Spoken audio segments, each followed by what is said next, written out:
All right. Hello and welcome to our panel today on Are We Building a DPI Dystopia?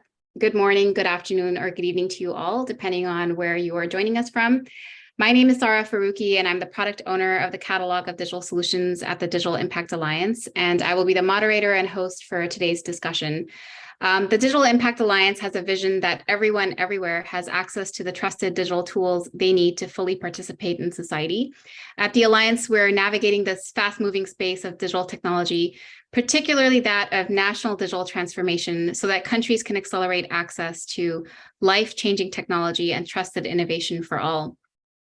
Our teams are also focusing on understanding how everyone can benefit from the power of digital technology and how we can shape a shared vision for a safe, inclusive, and accessible digital society.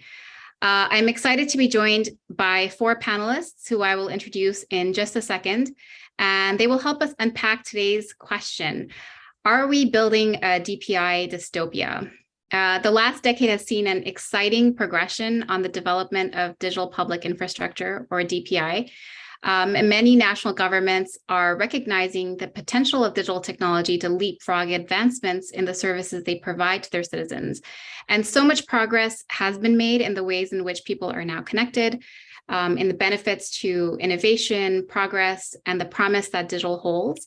However, as some of the other sessions that we've seen at FDDF have also probed and prompted, there are real risks, and those risks are exacerbated when you consider low resource environments that are unable to keep pace with this trend or that are unable to unlock the benefits equitably.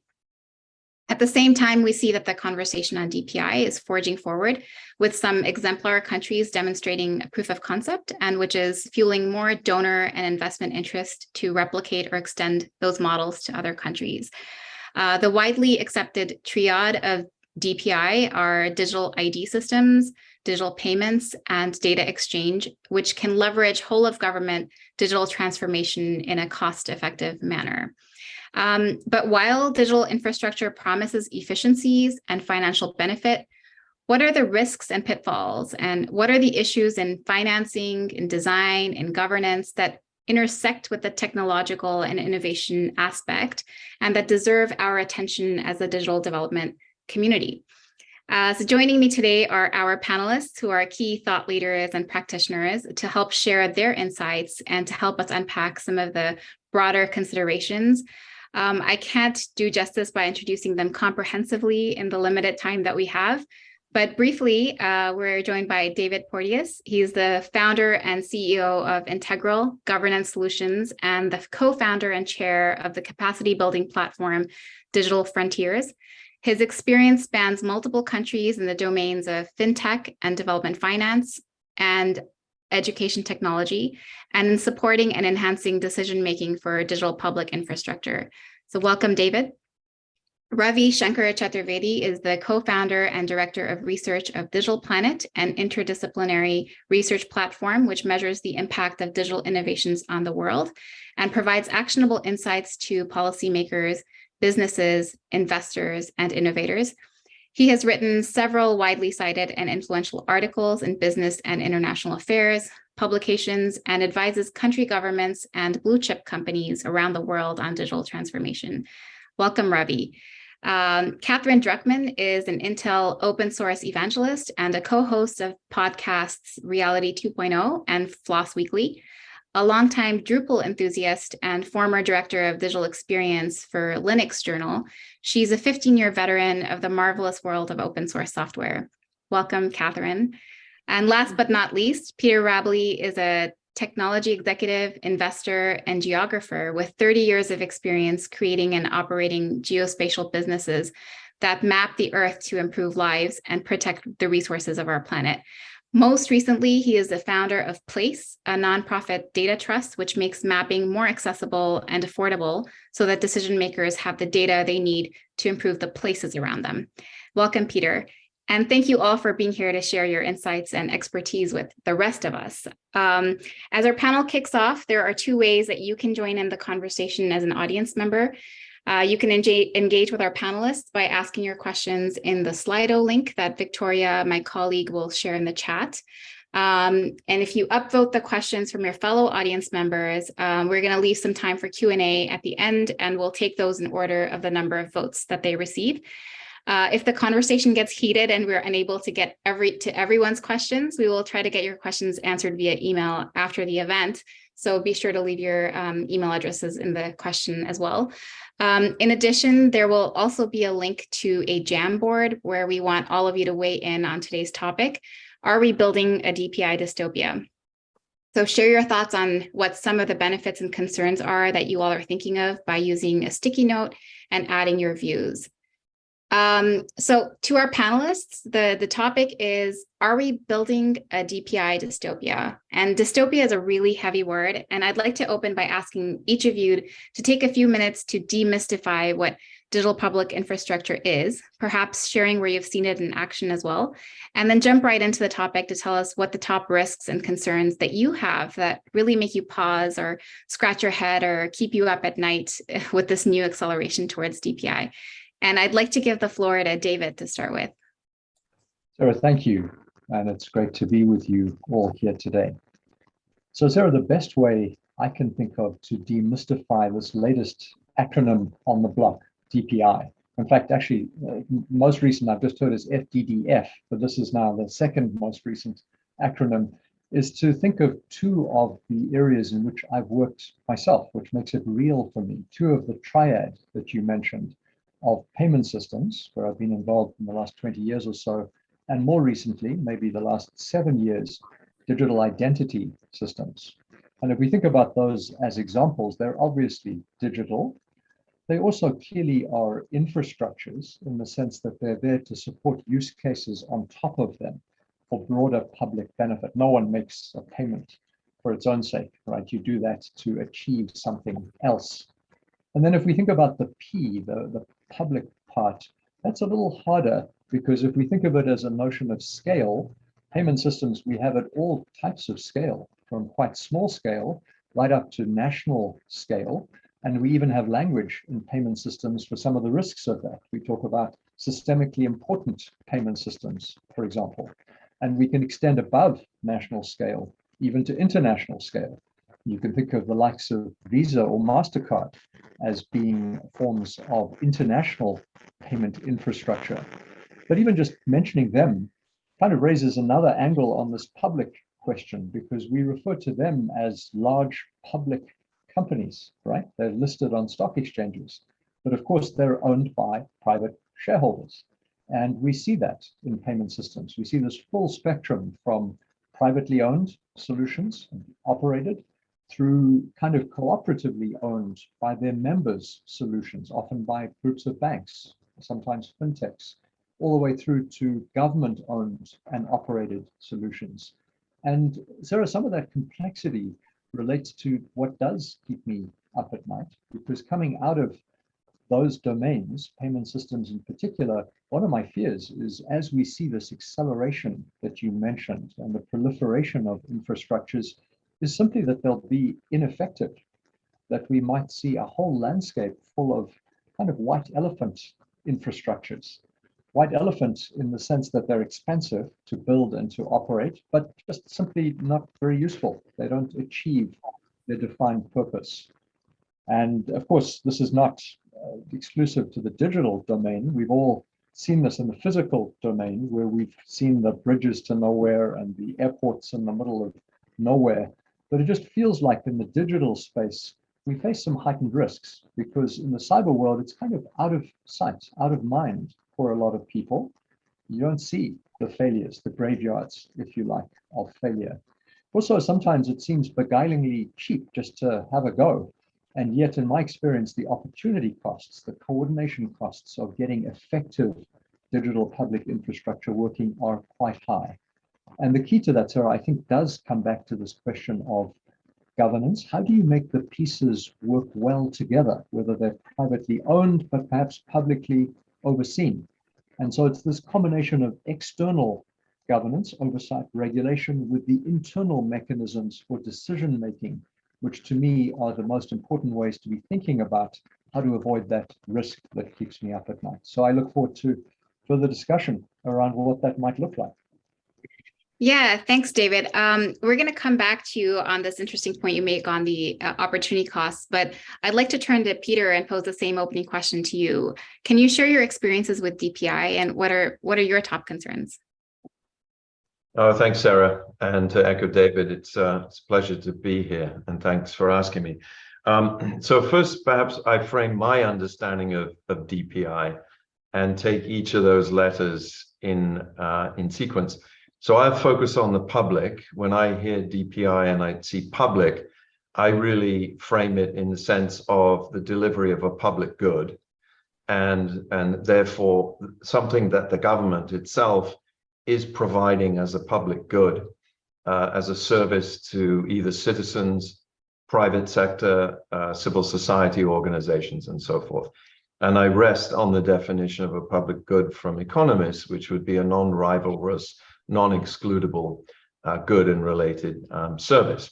And again, this is just my viewpoint. Some obviously will not agree with it, but this is the way I see it. And I think it's the way it's typically been positioned so far in its deployment. For me, infrastructure represents a utility that drives efficiency. So it would help to break down the typical silos that might already exist or tend to want to exist within the public goods and services. So for me, the infrastructure is really a means of efficiency. And then the digital obviously is just the way in which it is most effective to deliver a good and service, which itself might be digital or might not be digital, because it might be a public library, for example, where there still may be physical books. But the digital is the means by which to use this efficient infrastructure to make government better at providing these public goods and services. And I think there are some interesting opportunities and challenges associated with that.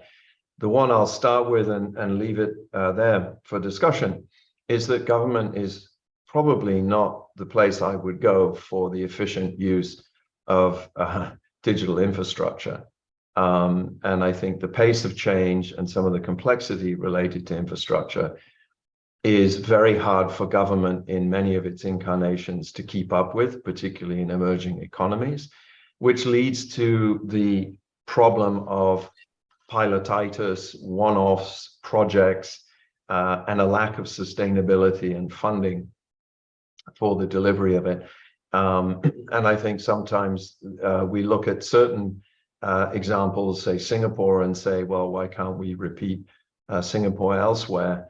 Not understanding how specialized or special Singapore may be. So I think sometimes this notion that this DPI will help solve many problems is fraught with challenges I think we need to be more realistic about. But let me stop there and thank you.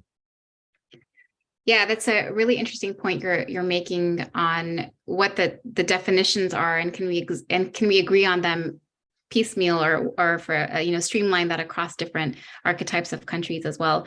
I'd also like to turn to Catherine for her perspective from the open source world. Catherine, you're on mute. Yes, that is the story of my life. Apologies for that. So my angle on DPI comes from working with the underlying open source technologies that would inevitably be a part of a new system. So that's my experience. My position comes from my feeling that software that provides basic civic and social infrastructure that is funded with tax dollars in particular, or exists for the public good, must be developed with transparency and efficiency and sustainability as priorities. And the resulting system should be created with an open bias, using open source wherever possible and releasing that code back to communities. And when I say open source, I mean open source done well, not perfunctory open source where code is still developed in a silo and released where obliged to, but with real community participation and developed out in the open. Open source done well is also about being a careful consumer of open source code, carefully evaluating the code that you use as well as you create.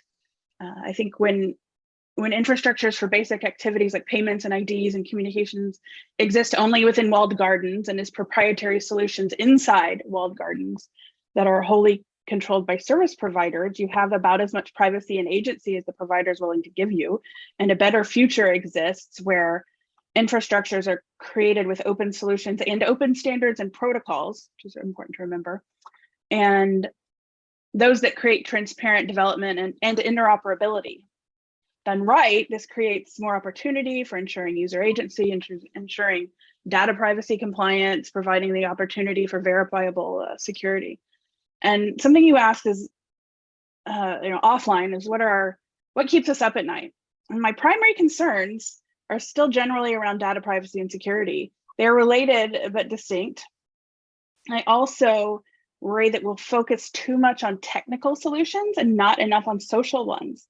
And speaking as a technologist, I think technologists frequently need reminders that not all problems have technical solutions. Yeah, I'll stop there, or else I'll go on a little too long. But. Thanks, Catherine. It's actually interesting insights on digital public infrastructure and the interfacing that we have on the conversation on digital public goods, which are open source by definition, but are also designed for good by definition as well. But we'll come back to that. And Ravi, the floor is yours. Thank you, Sarah. Are we still on the question of what keeps me up at night? Yes, we are. All right. So what we do is we study digitalization, around the world, and we produce scorecards measuring various aspects that shape digitalization. And one of the themes, if you will, that keeps repeating on and on is what at least I have been thinking of as the digitalization paradox, is countries that seem to be digitalizing the fastest are also some of the most unfree countries in the world. And so to David's point a little while ago, where he talked about white elephants, I would like to introduce another kind of an elephant, which is a rogue elephant. We need to be extremely mindful. Technology in and of itself, digital technologies in and of themselves carry no values. We infuse values into them, and the bigger worry about digital public infrastructure being owned and regulated by unfree states causes me to worry a lot, and gives me enough sleepless nights about what could possibly go wrong. So I think that this is a really great segue on, appreciate your thoughts on talking about this rogue elephant as well. Our first topic then for today, which is kind of like moving in nicely from what you all have discussed about the consideration for what the P in DPI really stands for. And so, Ravi, I'd like to keep the spotlight on you. And DPI is not new. There has been an organic growth in things like mobile banking and digital payments. But what concern do you have with the shift of the pendulum from the private sector to the public sector focus, which is new? Right. So that's a good question. So in some sense, there's a dogma that goes with states that are, shall we say, unfree, less free, less democratic, et cetera, that all manner of public infrastructure, digital public infrastructure, should be owned by them. But in reality, if you see, so I'll call it the dogma, but the data and evidence that we see, and those of us who've been in several meetings during the UNGA week, most of the examples of efficient, effective digital public infrastructure and delivery were examples that had a tremendous amount of private sector involvement, be it cash assistance during the pandemic in Togo, be it drone delivery of food aid and medicine in Rwanda, and so on and so forth. All of them were either led by the private sector or a crucial last mile delivery has been in collaboration with the private sector. Governments were at best either present or were heavily reliant on the private sector. So I think there is a need to separate the dogma from the data and evidence. And so, for anybody who thinks the P, in DPI should be a hard P, I would disagree. And are there any then examples of, in your working experience and then some of the research that you've done, particularly I'm thinking of India, how is that example kind of shaping the discussion as well? Well, India and Estonia tend to be the examples that get thrown around a lot, and a country of 1.3 million and a country of 1.3 billion people, and they've achieved, again, something that is incredibly, laudable in terms of being able to provide that very crucial layer of identity. Along with, and which became in several ways the foundation where you could layer on, several aspects of, payments and what have you. Tremendous. That being said, there are natural checks and balances, of the institutional kind in Estonia, and and the complexity of India as a country creates its own checks and balances. So let me see if I can take a minute and then talk about both. For example, in Estonia, if any department in any government department or any entity that has access to your digital records, pings your record, you get an alert as the citizen that so-and-so person or so-and-so department has access to your records. Now, that level of transparency is built into the extort system that Estonia uses. So it is transparent by design. Now, India, a lot of transparency and checks and balances, in the Aadhaar system were a bit of an afterthought. But there is the complexity of the country itself creates checks and balances. Be it as Peter would attest, the extremely challenging geography, the linguistic diversity, the religious diversity, et cetera, et cetera. There is a tremendous amount of natural checks and balances, if you will, within the system that make it harder for any, shall we say, rogue elephant to take charge of an infrastructure and turn the very infrastructure that we are thinking of as being empowering into a tool of oppression. Now, that being said, can these two models be taken and replicated, put in a box and replicated? I would urge caution. I would urge great caution before those models are put in a box and replicated around the world. So that's and I'll pause. I want to hear what our other colleagues have to say. Yeah, I know definitely we're going to come back on what is required for those models to then be replicated across. But I'd like to also turn to Catherine, and you raised in your opening the criticism that privacy and security of sensitive systems and all of these DPI systems, the ID and the payments and the data exchange layers, they are sensitive systems. So this is a real consideration for this new framework of government-led infrastructure. What role do you see for open source or open systems or open source in exacerbating or mitigating this criticism? Well, that's a good question. So I think first it's important to realize that the question I don't want to say it's an irrelevant question, but the question of whether or not open source has benefits is almost irrelevant at this point, because open source is completely ubiquitous. Everything uses open source. There are studies that show up to 90% of commercial software and platforms run some sort of open source software. And the open source software itself contributes maybe as much as 70 to 90% of the actual code of any given piece of modern software. So it is open source. It's almost like that's what we have, and that's what has proliferated, and that's great. We won. Now what? So I think that the shift in the conversation has become, or should go to, best practices.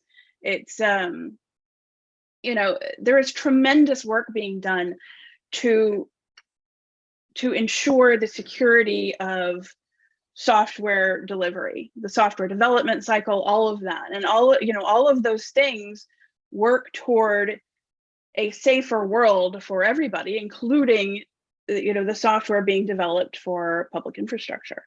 I think for obvious reasons of auditability and transparency, as Ravi was saying, transparency by design, by being observable and auditable, I think that builds trust in the system that we're using, and that is the greatest benefit of open source. And I think something else that I mentioned in the beginning is responsible development.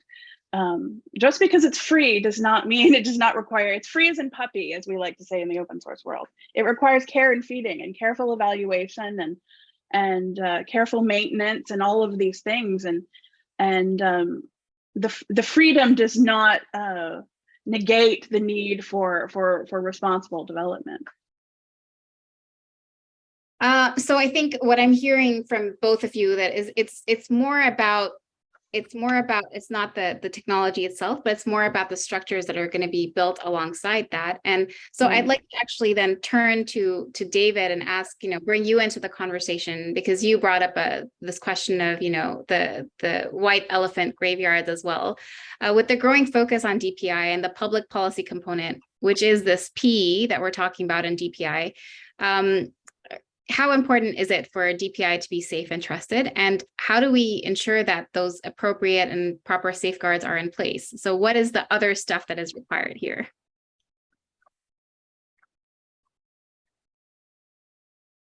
But David, you're on mute as well. Sorry about that. I was saying I'm looking forward to Peter introducing the next animal into this conversation. We've heard about rogue elephants, puppies, and I'm wondering what's next, Peter. So feel the pressure to think of your animal. But Sarah, no, in answer to your question, how important is it? It's clearly important, right? It's important for its own sake. And in the area of payment systems, all the principled frameworks which have developed over the last 30 years to govern payment systems talk about things like safety and security as being paramount. They also talk about efficiency. And that's the connection I would make, Sarah, which is to say, the safety and the degree of trust that there is in these DPIs matters, because without that, they won't be used. They simply won't be used. We're back to that question of ineffectiveness again. And so if your question is, how do we ensure that they can be used effectively? Well, we need to ensure the safety and security, certainly, but we need to do that in environments that Peter has already, I think, referred to, environments where there's often weak governance. So we can't expect, for example, regulation to take care of everything. Although in the area of payment system, there's been a lot of development in regulatory oversight. But I've seen for myself how that's not sufficient to have well-functioning or even safe payment systems. It's a piece of the equation. So it seems to me what we're talking about here, and maybe this is Catherine's point about good practices or best practices coming out of open sources. What are the good practices in the management of effective DPIs? Effective implying safe and trusted, because without that, they won't be effective, that's for sure. And to me, that takes us into the zone of thinking of some of the principles which underlie their effective governance. Those are things like proportionality, right? It's about balancing the risks proportionately. For example, not over-obsessing about aspects of safety disproportionately. As you know, in digital identity, a big issue in authentication systems is there's a bit of a trade-off between the usefulness of an authentication system and its degree of security. If you simply index to the security, you won't get the usefulness. So what we need are systems which are proportionate, which enable those trade-offs, and there are sometimes trade-offs, to be very carefully balanced. And so it's in that area, I think, as we talk about the swing towards P, to me, it really is a swing towards a PPP. It's a public-private interface that's necessary for these things to work well. That takes principled frameworks. It takes a governance of those frameworks that lets all those role players come together to make them work well. And that's what I'm hoping to see more and more come out as this acceleration takes place. Yeah, Ravi mentioned earlier that, Estonia and India had some inbuilt kind of safeguards that they had. Estonia has its own version of safeguards, and India, by design, because of the way the country is demographically, has its own safeguards. Are these the types of models that can be replicated, or is this very specific to these two examples? And are there other components that we need to be thinking about as well? I think Ravi's made the point very well that the scales there are so different that it's hard in itself to extrapolate, and the environments in which each happens are different. I think the principles that one can take out, though, is they have had to, both India and Estonia have had to wrestle with this question of take-up, right? That even if these are government required frameworks, that doesn't mean people will use them. People don't use Indian payment systems because they have to always. And so I think they've had to wrestle with this. They've had to wrestle perhaps with the underlying concept, which is what's the trust framework here? And whether it's a heavily publicly developed trust framework or it's one with a degree of public oversight, but not public ownership, that I think is the question that both India and Estonia have got right. And that's where I'd put the spotlight for other countries, which is to say in their environments, with whatever degree of governance is possible from an external perspective, what the culture is of governance internally, how do you get that mix right? And that's where I would look to be building the right proportionate balance of safeguards. Great. So I'm going to bring Peter into this conversation as well on this topic of discussing the P of DPI. And you know, we've heard from David about some of the safeguards that we should be thinking about. I really want your perspective on the business case for building these safeguards in DPI and how pragmatic that is as well. Yeah, thanks, Sarah. One thing I will say is the technological safeguards are not safeguards. They're switches that can be turned on and off. So I think really to David's point, for me, it's about trust, and it's how do you build a governance environment that engenders trust, number one. Number two is what is it that what problem are we trying to solve through the delivery of this DPI, this infrastructure? And I would agree with Ravi, it's not a hard P for me.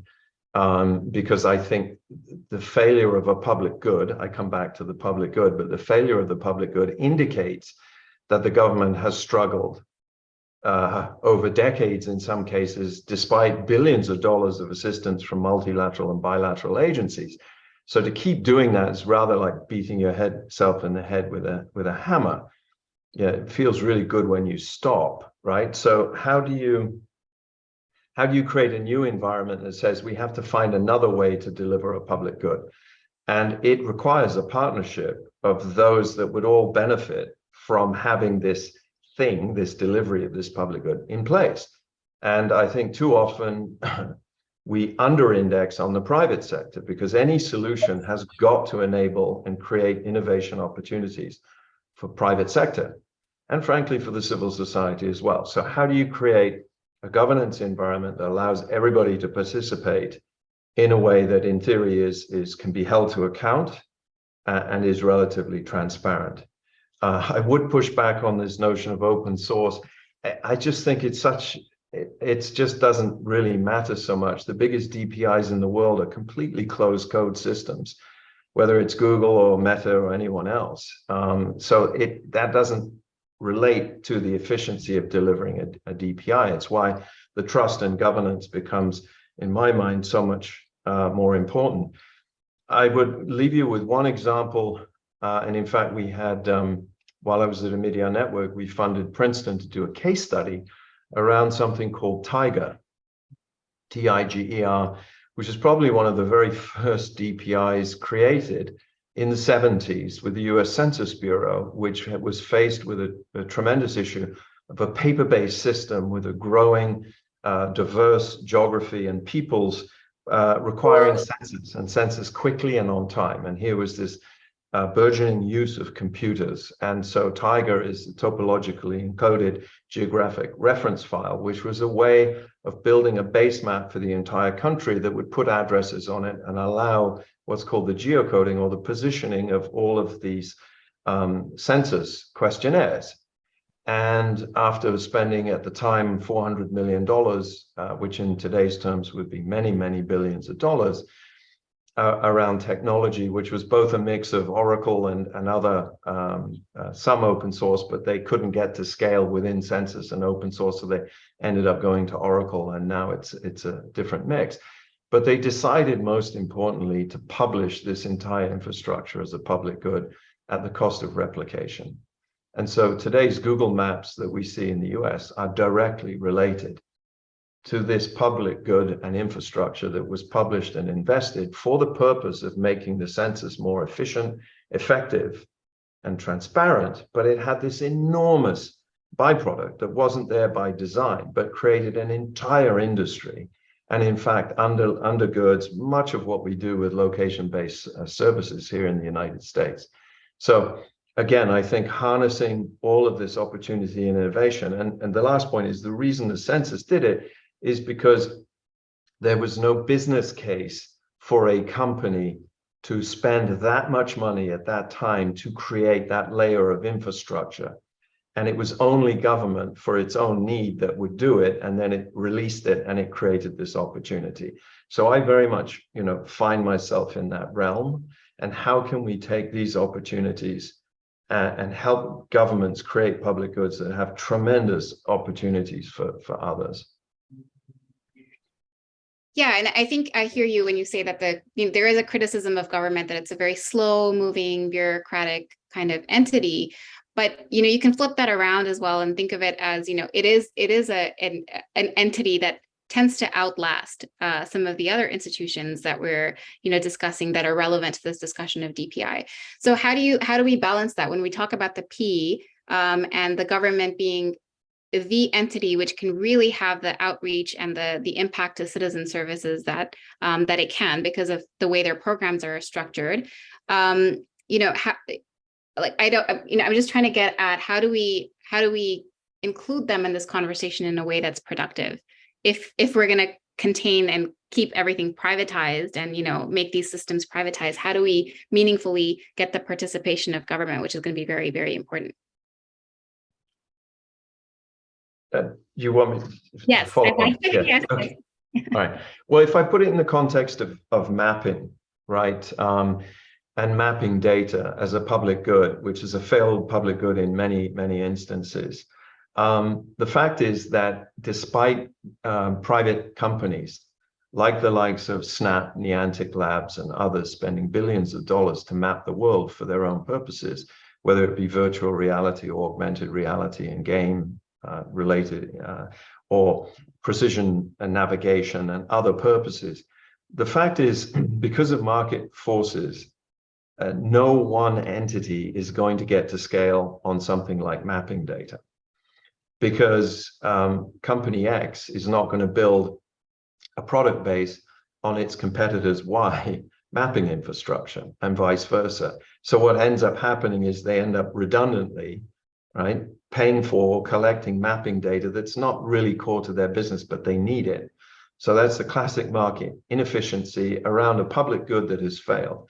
So can you create a model and structure where government is able to deliver that public good that the private sector can benefit from and is not efficient for them to do and that they can never get to scale on, but also help solve a problem for government because governments also need that public data. So can you align incentives, right? And can you say that, well, one of the fundamental purposes of government is to do X, Y, and Z, and it makes sense for them to do it. They need help to do it. So can you create a trusted construct in which private sector civil society can engage and benefit from the provision of this public good and the assistance? So can you convince the government that because they haven't done it on their own and they're not likely to, are they willing to enter different modes of operation and support to create this good that is so beneficial for so many others? Yeah, thanks, Peter.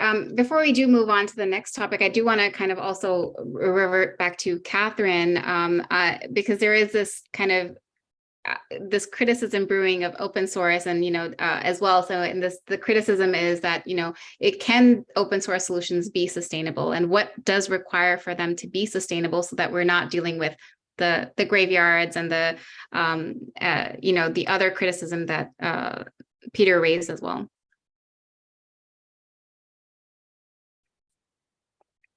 I think you're on mute again. I'm trying to minimize background noise and minimizing my own. Yeah, so I think there's a misperception that still that open source is sort of a volunteer run. You've got the XKCD cartoon that shows the guy in Nebraska propping up the whole internet with an abandoned semi-abandoned project. And that's, I mean, that still exists, but it is a very corporate-backed way of doing things. You know, there's tremendous money put towards many open source projects and money made using them. I think, and again, I think it's there. This is what software is made with.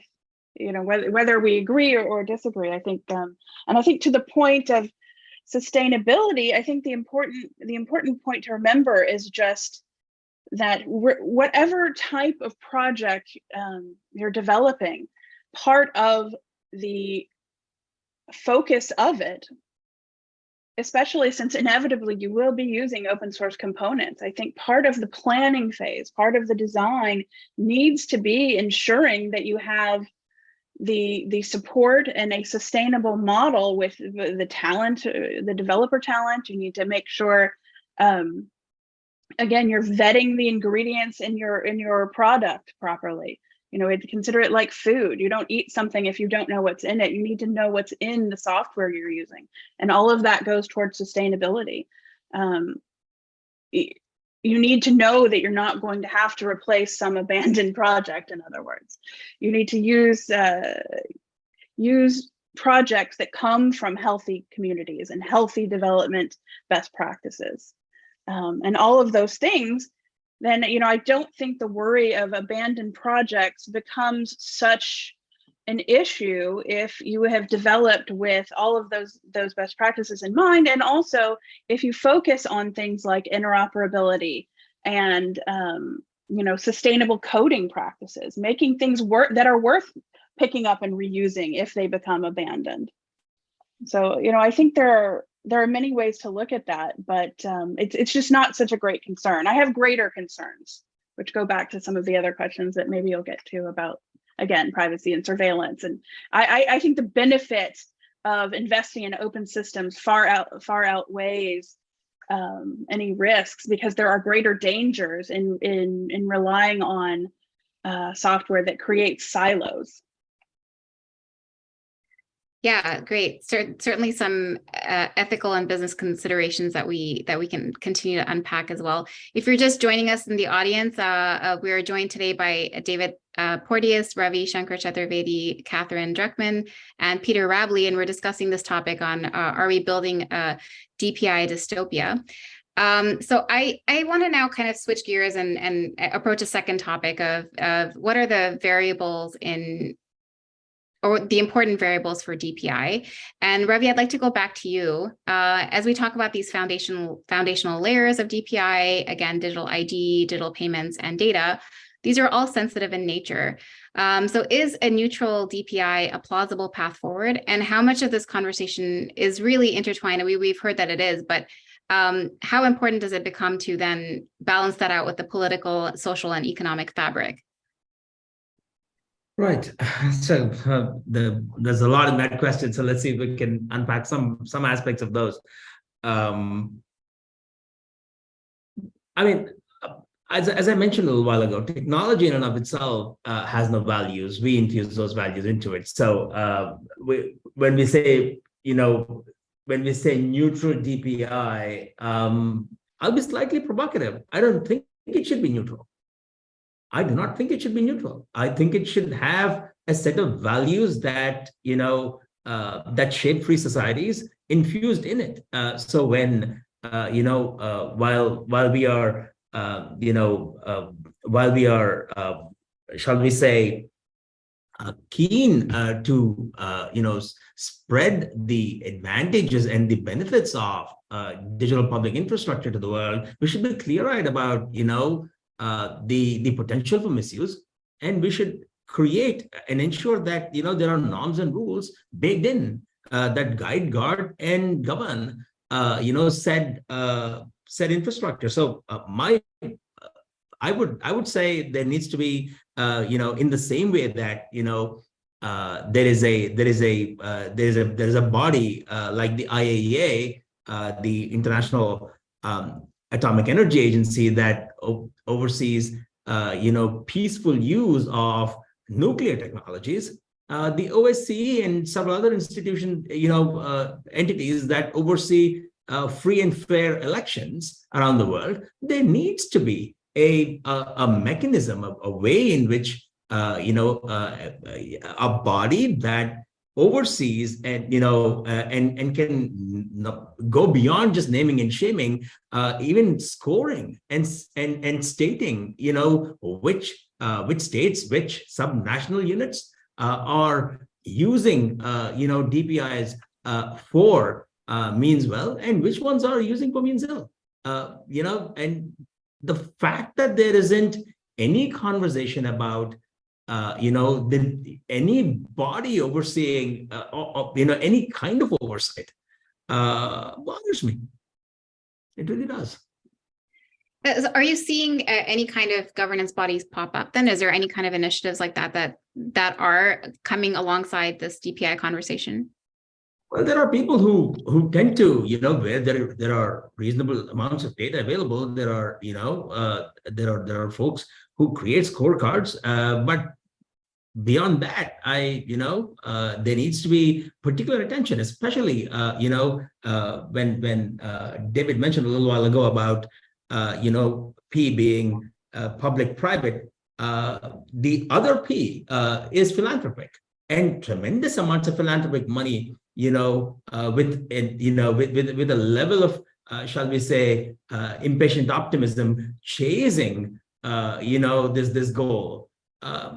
There's a need, to pause and ensure that there are these safeguards baked in, and this oversight doesn't, and governance, as David's been talking about, doesn't become an afterthought. It has to be baked in right at the start. Yeah, a very, very interesting point there. So I'm going to turn back to Peter now. You have a vast amount of experience with the geospatial data and working on making mapping more accessible and affordable. And I find that the model that you have with Place is really innovative, and it isn't limiting itself now. I think it's moving beyond just that public-private option, but that it shows like another path forward. So how does a nonprofit data trust such as Place help keep the focus on that end user or that citizen benefit that we're trying to impact as well? Yeah, I think it comes down to Ravi's point about principles. So we've laid out 9 principles. We don't want to be neutral, and we've borrowed shamelessly from something called the Gemini principles, which come out of the University of Cambridge for the built environment. So the world is rapidly moving towards what's called a digital twin, which is a 1-for-1 representation. So at scale, digital representation of everything around us, built typically. And this raises some thorny issues, ethical and otherwise. So the Gemini principles are what we base our principles for use on. And I think it's okay to have a data trust that says, these are the principles that we've set this thing up around, right?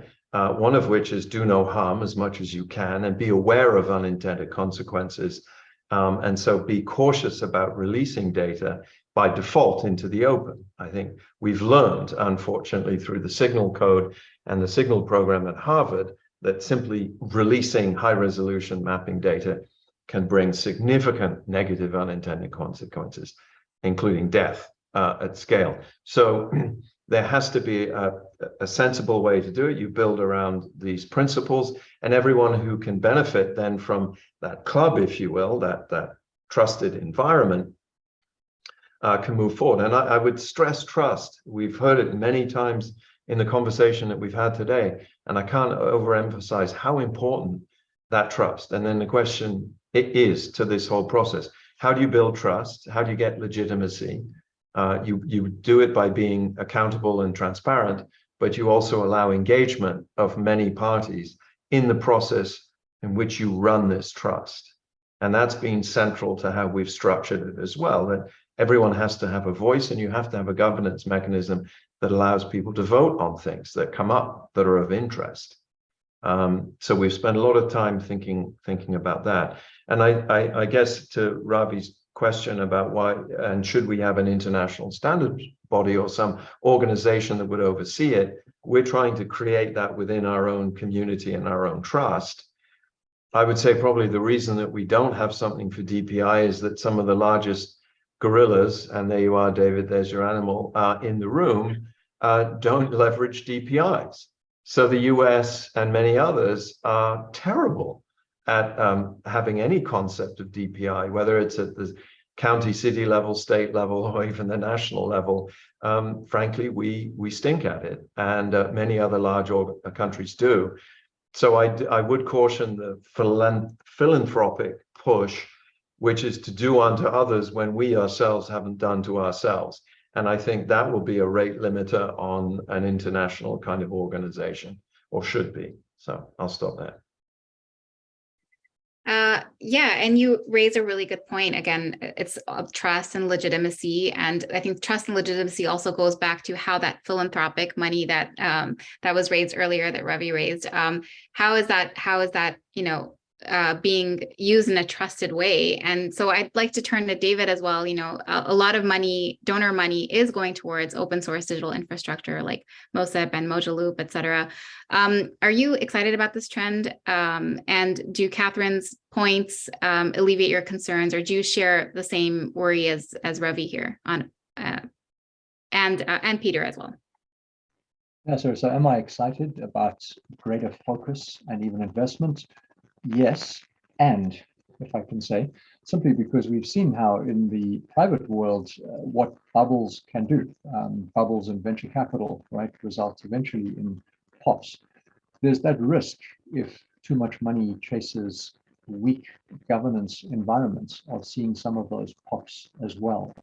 So has what Catherine has said assured me, I'm assured by the pursuit of good practice. And I think, Catherine, what I'm particularly assured more by, because I do share some of Ravi's skepticism about open source alone, but is the idea that the best open source is often evolutionary in its governance, right? It isn't a sort of one size fits all. It's a rich networking with a strong foundation, strong technical advisory groups that evolve over time and which take real energy and effort to make that work well. So Sarah, I would be more reassured if there were evidence of that intentionality and commitment to do that from the start. So I would call this governance by design, right? Like we talk about privacy by design, but let's bake in these things. Let's bake in the upfront things that Ravi and Peter have been talking about. And then let's bake in the accountability mechanisms, because the fact that we say we have these values or principles doesn't mean that we will walk them. We know that's the case in the private sector. That's why I'm a strong believer in the need for that oversight, that it is a public-private solution. It isn't only a private solution in the space that we should be thinking about, not at all. But let's talk about the oversight tools. And I think we can discuss mechanisms like, for example, public protectors, ombuds type functions, which could function contractually without the need for regulation or law. That's very difficult to achieve, but could be part of donor budgets to set aside a portion that says we will fund a protector function, which will act on complaints from the public or from informed sources, and will have the capacity to investigate and in extremis to intervene in some form, maybe through a government apparatus, maybe independently of that. But I think there are ways we can deal with an environment which might have challenges on the governance front and ameliorate some of these issues which we've all been talking about from different perspectives. That would be my hope, that the flood of money, in fact, can fertilize a rich field in this space that will grow for many years to come, not just cause a flash flood. Yeah, thank you. And I'd like to, also ask Catherine, it seems like you're kind of defending the open source all by yourself here, but we were talking about this inclusion and trust and the balance with data abuse and surveillance. In what way do open digital solutions and ecosystems address that concern, or do they even do that? Oh, excellent question.